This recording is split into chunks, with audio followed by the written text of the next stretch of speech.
Book of Genesis, chapter 47. In this chapter, 31 verses are written.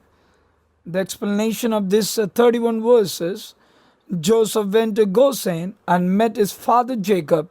He spoke with his brothers and told them that he would take them before Pharaoh. He said that they would have to live in that country with the permission of Pharaoh. In that order, the shepherds mean as a hatred for the Egyptians, their work.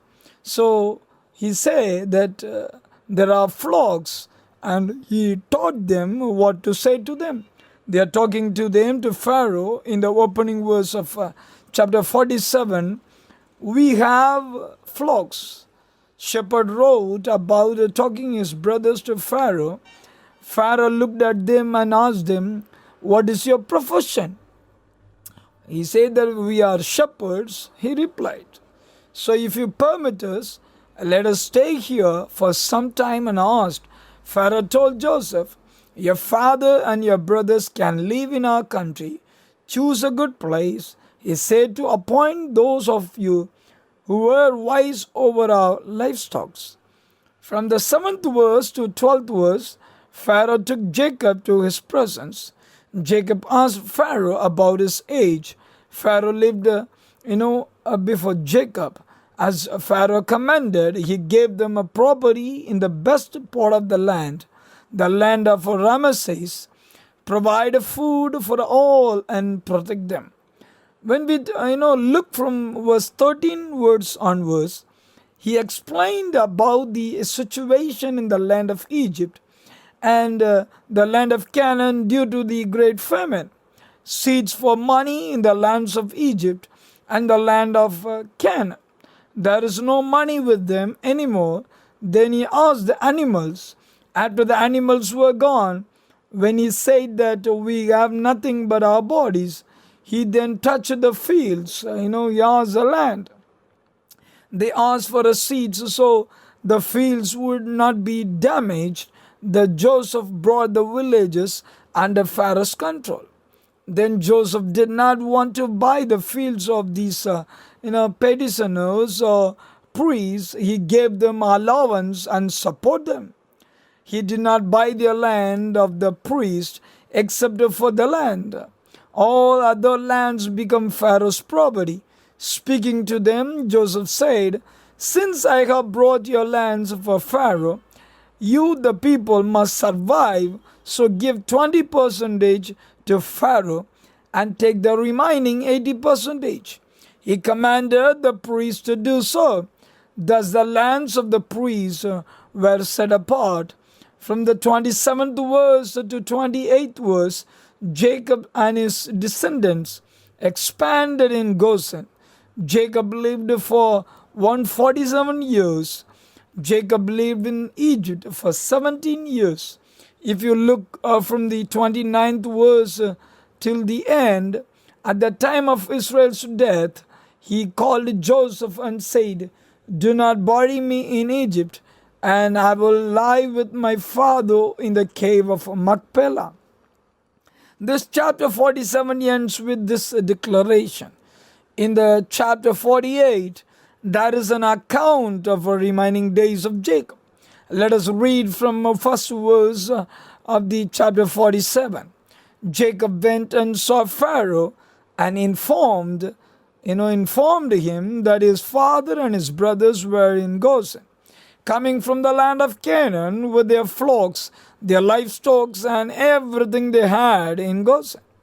The first camp of the Israelites, was right there. They developed in that area in the time of Moses. Because of Pharaoh's hardness, when God brought judgment, he spared Goshen, and all the rest of the land also had those judgments. So we understand that they established a permanent residence there. However, for the permission of that, taking 5 of the brothers and 5 representatives and going to the presence of Pharaoh. Pharaoh asked his brothers, "What is your profession?" He asked, "Your servants, we and our ancestors are shepherds." They told Pharaoh, look here in Genesis 46:32, all those who were shepherds are an abomination to the Egyptians. If you ask what is your profession is, tell them that we have flocks. I will not say that. Instead of saying that we are shepherds, they said it. But God showed mercy to them, because even though the Egyptians generally considered it a hated profession, Pharaoh showed them favor. Because there is a famine in the land of Canaan, and you servants have no food for their flocks. We have come to this country for some time. When they came to Egypt, they came with the intention of going back as soon as famine was over. But they did not came with the idea that they would stay there for a few hundred years. That is 400 years. Such a circumstances are created, and they are there, but they did not came by their own violation. They came there with the hope of going back. So they say to Pharaoh, allow your servants to live in the land of Goshen. Pharaoh said to Joseph, your father and your brothers have come to you. The land of Egypt is before you. In the best part of land, settle your father and your brothers. Let them live in the land of Goshen. And if you know any men of ability among you, put them in the charge of my livestock. Along with that place, they are also providing employment. Look, they realized how merciful God was towards them. Employment should also be arranged. When there is employment, automatically remuneration, salary is there, right? God made arrangements for them to settle there in that way. Verse 7, and Joseph brought his father Jacob and presented him to Pharaoh. First he brought 5 of his brothers, and after the arrangements were made for them, he brought his father in to Pharaoh. When Jacob was brought before him, Jacob blessed Pharaoh. Jacob is older at 130 years, so it is customary for the elderly to bless the young. So Pharaoh is asking, after receiving the blessing, if he asks Jacob, how many years have you lived? Jacob said, the years I have traveled are few and sorrowful.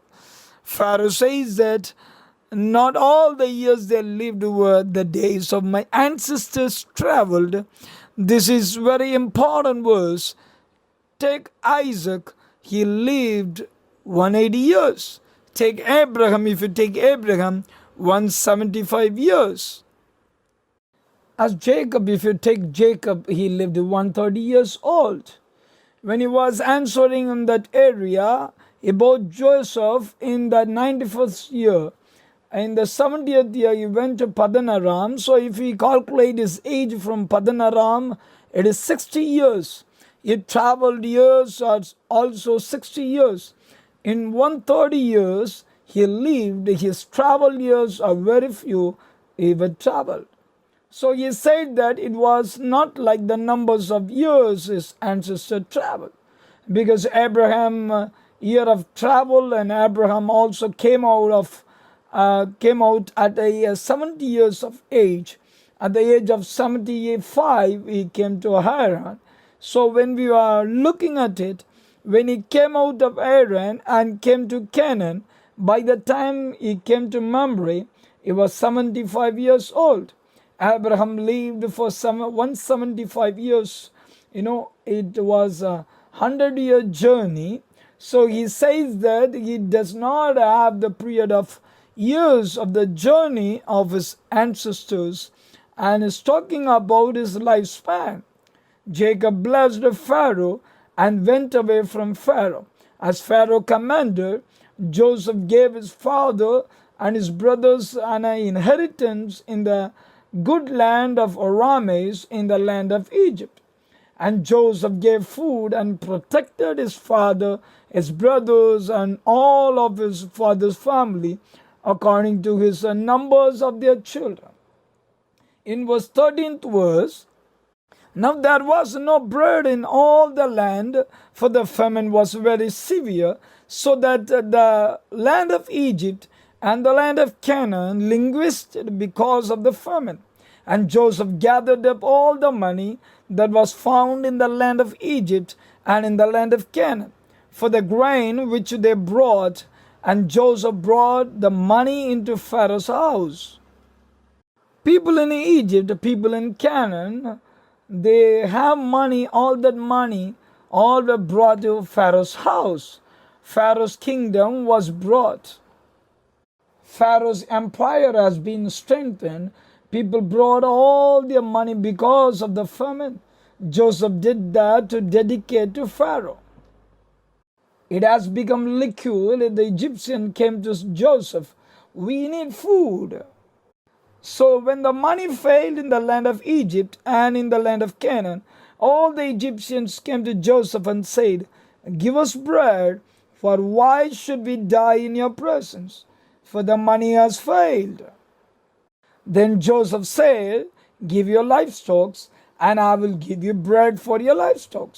If the money is gone, so they brought their livestock to Joseph, and Joseph gave them bread in exchange for the horses, the flocks, the cattle of the herds, and for the donkeys. Thus he fed them with the bread in exchange for all their livestock that year. The financial report provided food and protected them. In the third year, they also submitted all the flocks. In that way, all the flocks in the country become government property. In verse 18, when that year had ended, they came to him the next year and said to him, we will not hide from my Lord that our money is gone. My Lord also has herds of livestock. There is nothing left in the sight of my Lord but our bodies and our lands. Why should we die before your eyes, both we and our land? Buy us our land for a bread, and we and our land will be servants of Pharaoh. Give us seed, that we may live and not die, that the land may not be desolate. First they brought money, which become currency. The second, their animals become property.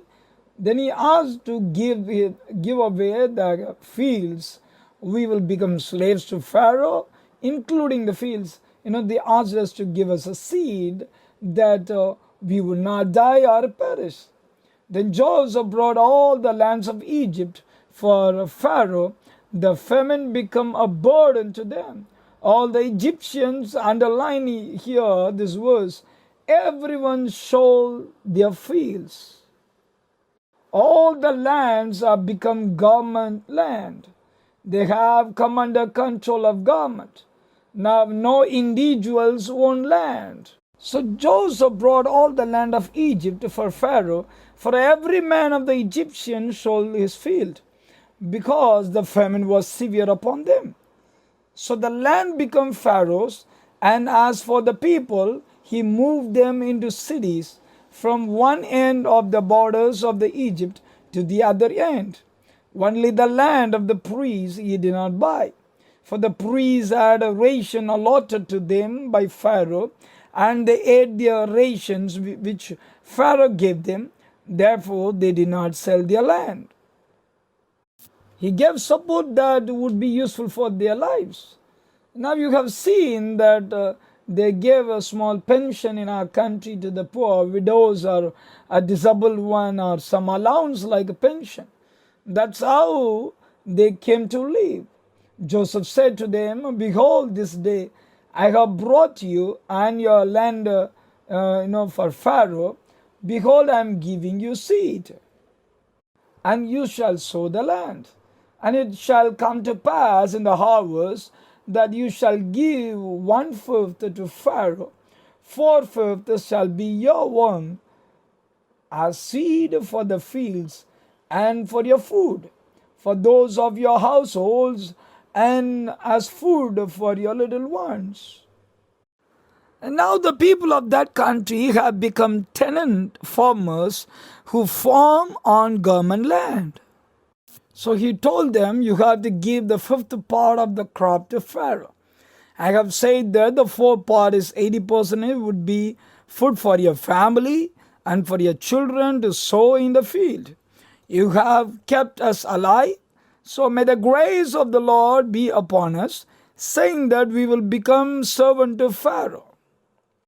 And Joseph made it a law over the land of Egypt to this day that Pharaoh should have 1/5, except the land of the priests only, which did not become Pharaoh's. They were started filling it into treasury of Pharaoh.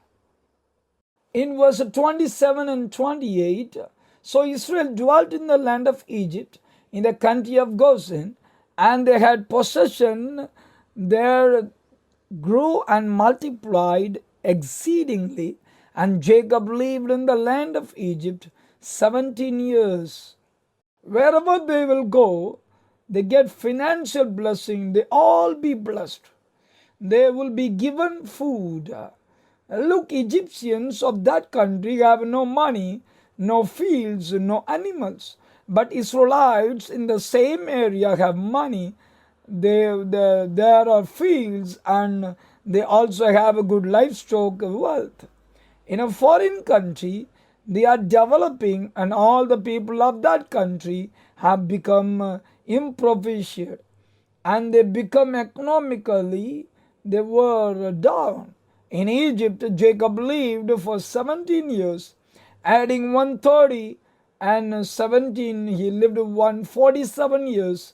In 29th verse, when the time drew near that Israel must die, he called his son Joseph and said to him, now if I have found a favor in your sight, please put your hand under my thigh and deal kindly and truly with me.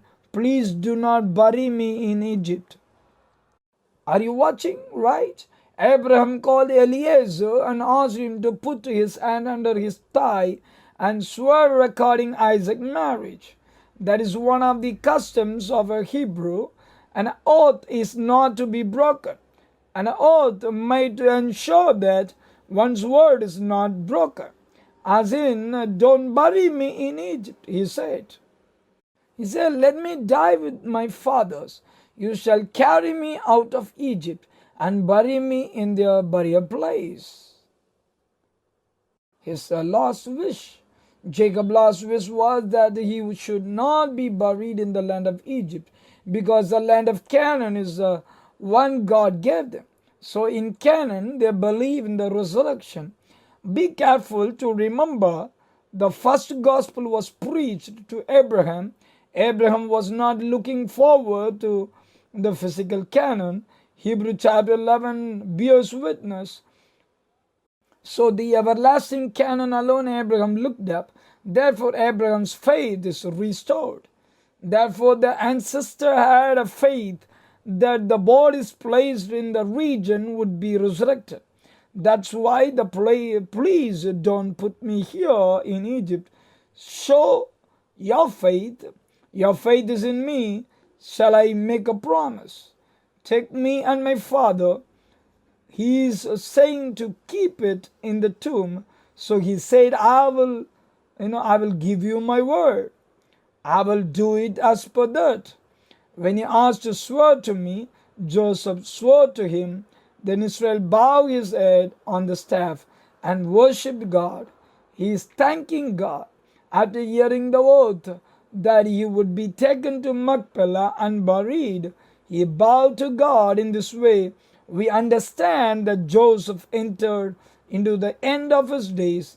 In the next chapter, God will tell you how he gave it to Joseph's sons. Let's read it in the next chapter.